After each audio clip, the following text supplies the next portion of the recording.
मान लीजिए कि एक रेगिस्तान जो बढ़ने की तैयारी में है और आपको एक पहाड़ प्रोटेक्ट करती है, बहुत सालों से करती आई है और आगे भी करेगी। तो बताइए, उस पहाड़ को अगर हटा दिया जाए तो कितने देर तक आप प्रोटेक्टेड रह पाएंगे? वो एरिया इजीली डिज़र्टिफिकेशन वहाँ पे स्टार्ट हो जाएगा और वो डेजर्ट में बदलना शुरू हो जाएगी और कुछ लॉन्ग टाइम बाद वो डेजर्ट में बदल जाएगी। और वो हिल्स कोई और नहीं बल्कि अरावली हिल्स है। ये हिल्स करीब 2 बिलियन साल पहले बनी थी, दो कॉन्टिनेंटल प्लेट्स के टकराने से। और सुप्रीम कोर्ट ऑफ इंडिया ने इस हिल्स को 2004 में ही प्रोटेक्शन करने का ऑर्डर दिया था उस टाइम के करंट गवर्नमेंट को। लेकिन 2025 तक अगर देखें तो वहाँ पे बहुत सारी इलीगल्स माइनिंग्स हुई थी, बहुत सारे इलीगल कंस्ट्रक्शंस हुई थी और बहुत सारे इलीगल प्लॉट्स भी बनाए गए थे। हालांकि सुप्रीम कोर्ट ने उस टाइम में इस इलीगल प्रॉपर्टीज़ को डिमोलिश करने का आदेश दिया था, लेकिन ये फ्यूचर में फिर से हो सकता है और या यूँ कहूँ कि होना स्टार्ट हो चुका है। ऐसे ही अरावली हिल्स को बचाने का अभियान तब से स्टार्ट हुआ जब गवर्नमेंट ऑफ इंडिया ने इसको कंसिडर किया कि कोई भी हिल्स जो कि 100 मीटर से ऊपर ना हो, लोकल एरिया से मैं कह रहा हूँ क्योंकि ग्राउंड से, तब उसे अरावली हिल्स का हिस्सा नहीं माना जाएगा। और रेंजेस के लिए कंडीशन ये है कि अरावली रेंजेस उसे तभी मानी जाएंगी जब कम से कम दो हिल्स 500 मीटर के बीच में हो। अगर वो नहीं है, इसके बीच में इससे ज़्यादा डिस्टेंस है, तो उसको अरावली रेंज नहीं माना जाएगा।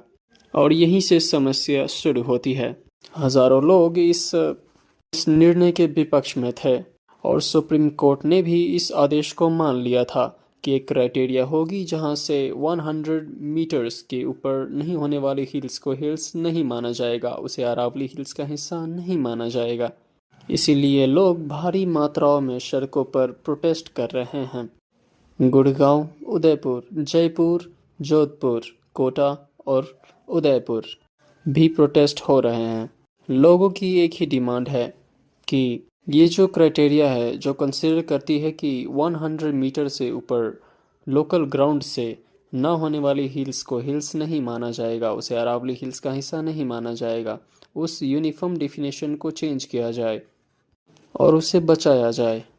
क्योंकि अरावली हिल्स बहुत ही ज़्यादा इम्पोर्टेंट है हमारे लिए भी और उन लीगल माइनिंग करने वाले लोगों के लिए भी, क्योंकि इससे वो इजीली माइनिंग कर सकेंगे। वहाँ से सिलिका, सैंड, मार्बल्स और स्टोन्स जैसे कंस्ट्रक्शन मटेरियल्स को निकाल कर बाज़ार में बेचना और पैसे कमाना।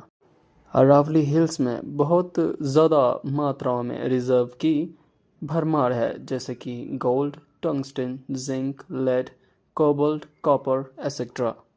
ऐसे भारी मिनरल्स की बाज़ार में बहुत अच्छी डिमांड होती है और ये इनलीगल माइनिंग करने वाले के लिए बहुत ही ज़्यादा मुनाफे का सौदा हो सकता है कि वो अरावली हिल्स को माइन करें। हालांकि इनलीगल माइनिंग बहुत पहले से ही होती आई है और बहुत सारे पहाड़ ऑलरेडी गायब हो चुके हैं, जैसे कि 2011 से 2017 के बीच में 2200 हिल्स को रजिस्टर किया गया था, लेकिन अभी 2025 में सिर्फ 1650 हिल्स ही बचे हैं। ये राजस्थान एरिया का केस है।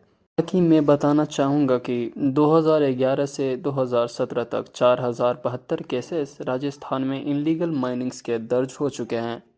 लेकिन अगर हिल्स ही नहीं रहे तो ये भी नहीं होगा, और जब हिल्स नहीं रहे तो डिजर्टिफिकेशन को रोकना मुश्किल हो जाएगा और कुछ सालों में ये पूरी एरिया ही डेजर्ट में बदल जाएगी।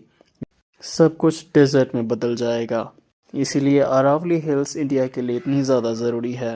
हालांकि इन्वायरमेंटल मिनिस्ट्री ने इसको टेम्पररी बैन किया है कि कोई भी नई माइनिंग लीज पे नहीं दी जाएगी अरावली हिल्स में। लेकिन क्या ये कोई नई बात है? नहीं, पहले भी इनलीगल माइनिंग्स होती थी और हो सकता है कि भविष्य में भी हो। और बहुत बार कॉन्ट्रैक्टर्स ने इलीगली माइनिंग की थी और सुप्रीम कोर्ट के नियमों का उल्लंघन किया था। तो ये बहुत ही ज़्यादा ज़रूरी हो जाता है कि आम जनता गवर्नमेंट पे एक सॉफ्ट प्रेशर बनाए रखे, सॉफ्ट प्रोटेस्ट के ज़रिए, जैसे कि इंस्टाग्राम पे पोस्ट ऐड करना, स्टोरीज़ लगाना और स्टेटस लगाना व्हाट्सएप पे एक्सेट्रा।